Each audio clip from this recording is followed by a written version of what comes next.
Morning, Dan and Amy. So the fallout from this dossier continues, both on the journalistic side in terms of the dubious ethics practiced by both BuzzFeed and I would say CNN as well, in addition to kind of the underlying dynamic between President-elect Trump and the intelligence community. Glenn Greenwald was on with Tucker Carlson last night, following up on a piece that he wrote, a very good piece about the deep state that he wrote for The Intercept. And listen to what Greenwald's assessment is of where the intelligence community, or at least pertinent parts of it, are vis-a-vis the incoming president. I think it's warranted. I mean, you see Democrats at this point, even liberals, more or less openly calling for and cheering for the intervention of the CIA, the intelligence community, the overall deep state, hoping that because they failed to do so, that this unelected faction in Washington will undermine and subvert and destroy the legitimacy of Donald Trump's presidency before he's even inaugurated. And I think what you're seeing is actually quite dangerous. There really is, at this point, obvious open warfare between this unelected but very powerful faction that resides in Washington and sees presidents come and go on the one hand, and the person that the American democracy elected to be the president on the other, who's supposed to be its chief executive. And there's clearly extreme conflict and a lot of subversion taking place. Well, if Glenn Greenwald's right, that presents a real problem, and it's a perfect segue for our friend Bret Baier, host of Fox News Special Report, Monday to Friday, 5 p.m. Chicago time, because his new book, entitled 3 Days in January, is about President Dwight David Eisenhower and the meaning of his famous words, the military-industrial complex, which is what Glenn Greenwald is referring to in large measure. Bret, thanks so much for joining us. Appreciate it. Good morning. Morning. So how about that charge that Greenwald made about the military-industrial complex, his definition of it, and that he believes there is some level of open warfare between factions of the intelligence community and the incoming administration? I mean, I think that's partly true from what we've seen. And, I don't know if it's as open and as clear-cut as Glenn describes in subterfuge, but I do believe that there are large segments of the intel community who have a real problem with Donald Trump and have really want to get into this connection and how deep it is between Russia and Trump. And the leaks that you're seeing, I mean, there are a couple of valves. David Ignatius, if you see something written by him, oftentimes it comes from the seventh floor at the CIA. Huh. And I think, and there are a couple of others who, when their writings come out and they cite sources, that's not just anybody. That is inside the top levels of the intel community. So then DNI Clapper's statement this week about the corrosive nature of such leaks doesn't mean a lot if they can't be plugged. Right. And, I mean, I think it's a real issue. And, listen, this is from somebody who fights for access and tries to break stories and talks to sources. But there is stuff that can happen here that can undermine and take the legs out from under an incoming president. I think it has turned, the corner has turned, and I think barring some other evidence that comes out, that this will move forward. So, Bret Baier, did you read the 36-page dossier? Did you receive a copy, or did Fox Newsroom get one? Yes, and we should point out that this had been circled around in the summer, and we asked questions about it, tried to see what our intel sources were saying, and nobody could say anything about it being backed up or it being legitimate. It wasn't an intelligence report, so it was largely dismissed.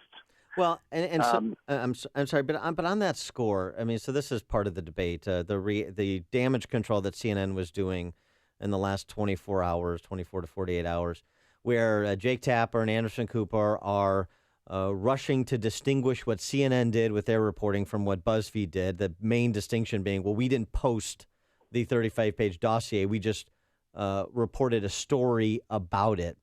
There's a distinction there, but in terms of clearing the journalistic ethical hurdle, if you're not verifying the underlying veracity of the documents you're reporting about in general terms, aren't you co-enabling the distribution of unverified information? And isn't that a breach of journalistic ethics?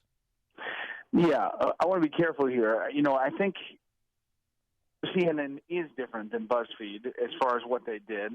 I understand your point.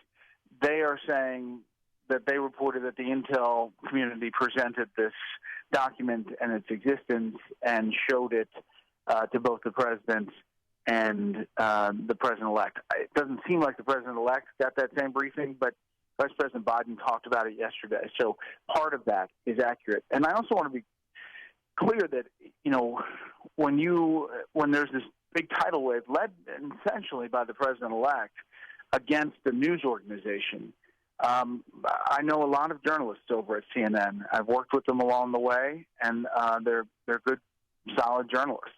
You can have a quibble about a story or how it's presented or the angle they come from, but much like they stood with us when the Obama administration was saying that we were not real news. Right. I think it's important that we stand with news organizations and make sure that they have the access that we do. Well, and they're sticking by their story. Yeah, look, is. and I actually like Jake Tapper in terms of as a reporter. I think he does a pretty good job. So it's not anything personally or everybody's fake news over there or anything like that. I just don't buy that argument. I just don't buy the argument they're making. And like I said, you can criticize the story and how it's presented, but I think it's a quick leap that I see on social media that CNN should be shunned out. But to your first question, Dwight Eisenhower did forecast this, and that was the message of the military-industrial complex. His concern was that there is this giant thing that was created after World War II of not only the defense apparatus, but the intelligence apparatus that was then funneling in money and influence into lobbyists and lawmakers, and then they would leave their jobs in government and go run the companies that then needed to get the access to have the full circle. So he warned about this as a corrosive, he said, element of society. And I mean, just following up on that point, then, has what Eisenhower predicted in some measure come true? I mean, the concerns he had not just about the kind of agencies that's in their infancy, CIA, but also FBI, and that brings us to Jim Comey and his future. Wall Street Journal opining yesterday that Jim Comey needs to resign or Jeff Sessions needs to seek his resignation. Yeah, I think that this Inspector General's report, investigation rather, that just started yesterday, is probably going to lead to something along those lines. If I had to guess. And what about? But wouldn't he resigned anyway with a new administration coming in? Well, he doesn't seem inclined to resign. Not really. Yeah, he doesn't seem inclined to. And it's interesting. We talked to former Attorney General Alberto Gonzales yesterday, and of course, Comey was his Deputy Attorney General for a year while Gonzales was Attorney General. And he said, if I had to be constructively critical of Jim Comey, and we had some disagreements, but he has tremendous respect for him. But he said when he, comes to a position, he really digs in on that position. He digs in. And I think that was a kind of a soft way of saying, he's not going to go willingly. It may have to be the window, not the stairs for Comey. Yeah.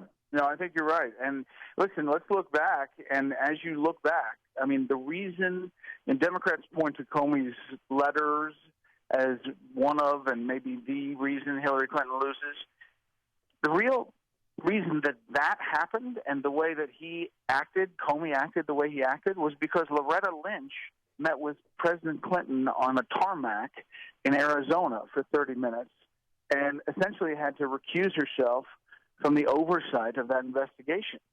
By doing that, Comey's hand was he had to do basically what he did. Yeah. Well, who's going to investigate the investigators? I mean, don't you think Attorney General Loretta Lynch should be investigated for that clandestine meeting with Bill Clinton? I think that this Inspector General will not stop at that letter Comey. or the questions about Comey. So I bet that's all part of it. I want to get your take, too, on Obama's policy. He has finally found a group of immigrants who he does not want to provide asylum for in this country. They are anti-communists from Cuba. But difficult to reconcile his position on Cuban political asylum seekers in what is still a communist dictatorship as compared to the arguments he's made on behalf of his executive actions for other Central American refugees, isn't it? You're exactly right. Yeah, I mean, he ends the wet foot, dry foot policy that essentially says once you hit land, you've made it. And after negotiations with Cuba, but I think the critics on Capitol Hill would say, what exactly did we get out of all of these negotiations? The political prisoners are still happening. In fact, when President Obama visited Havana, 50 people were put in jail. So I think there's some real questions, especially here in Florida, where I am today. I'll be in Naples doing the show tonight, and there's a lot of concern about that policy change. Before we let you go, we mentioned the book, 3 Days in January, talked about it, Dwight Eisenhower's military-industrial complex, what he meant by that. You've got interviews with Eisenhower relatives and speechwriters in the book. And I know you had mentioned last week that you're going to be launching a book tour in the near term. Do you have any details on that, particularly a Chicago stop yet? I don't have a date yet on Chicago, but I guarantee you that I will be there in coming weeks. This tour down in Florida has kind of kicked it off. It's 3 days in January, Dwight Eisenhower's final mission, and I look at the farewell speech January 17th ahead of JFK's inauguration January 20th.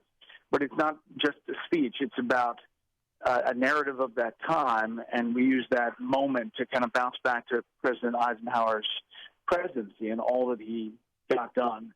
There's an hour special this weekend, Sunday, 8 p.m. Eastern, that 7 p.m. your time, that goes by the same name. And we've been working on that, kind of tracking with the book for the past 6 months. Oh, that's excellent. I look forward to the book and the special Sunday at 7 p.m. on Fox. And it's a nice timing because I can compare and contrast the substance of what Eisenhower had to say to the pep rally that President Obama had for his farewell address at McCormick Place. Bret Baier, host of Fox News Special Report, author of the book 3 Days in January, Special Report 5 p.m. Chicago time, Monday to Friday. The special this Sunday, the 15th at 7 p.m. on the book 3 Days in January. Bret Baier, thanks so much for joining us. All right, we'll see you guys.